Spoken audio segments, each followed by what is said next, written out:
So I'm testing a new lighting and camera setup.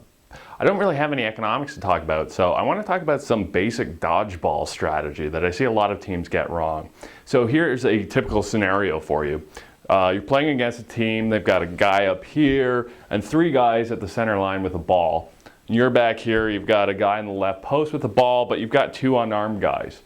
And it's pretty clear what's going to happen here, that you've got these 3 opponents all with the ball. They're going to have a coordinated attack where they all attack one player at the exact same time. So it's a big timing play, and they're going to go for either B or C here. And the mistake I see a lot of teams make is that this guy with the ball at A just kind of stands there, waits for this attack to happen, and then rushes up and counters. That's a big mistake, because what you're doing is you're leaving B and C unarmed and undefended. What this guy absolutely has to do is he's got to make his way up the line here, and he's got to disrupt the timing of 2, 3, and 4. Because again, in dodgeball, offense is timing and defense is disrupting timings. So what you want to do is disrupt the timing of at least 1 or 2 of these guys. That way they're not all throwing at the same time. So maybe 4 by himself just throws at C, gives C an opportunity to make a big catch. So what you've got to do as A is you've got to come up the line a good way, maybe about halfway to the attack line.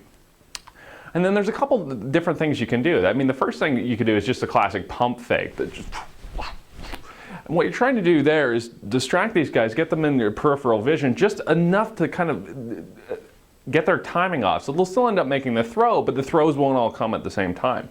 The other thing that you can do is actually make the throw. So when the guy 2, 3, or 4 is starting to make the throw, then you release a throw trying to hit him, or just before. Because a few things happen there. I mean, either the guy dodges it, which is fine because you've completely disrupted his timing, or he flinches a little, or maybe he makes the throw, doesn't see that ball coming, boom, easy out.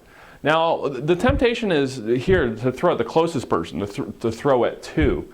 I actually prefer to throw here at 3 or 4, because what happens is that long cross-court throw, if you throw to this side, you're going to end up disrupting all 3 of these guys. So if you do it right, you can actually mess up the timing of 3 people at once. It's an excellent play. The third thing that you can do is, you can pump fake, but instead of throwing just right as they're winding up, you can wait and throw after they've come back a bit. So as they're sort of watching the throw, going towards C, then you nail them. It doesn't do a lot to protect B or C, so I kind of like it as a final option. But what it does is it makes them more reluctant the next time to get closer to the line. So the next time they try to make a coordinated attack, they start throwing from further back, maybe from the attack line, and they don't all throw at the same time. So this is the key here. So the person with the ball on the left post absolutely has a responsibility to disrupt the timing of this attack play. So there's some basic dodgeball strategy for you. I hope you enjoyed it.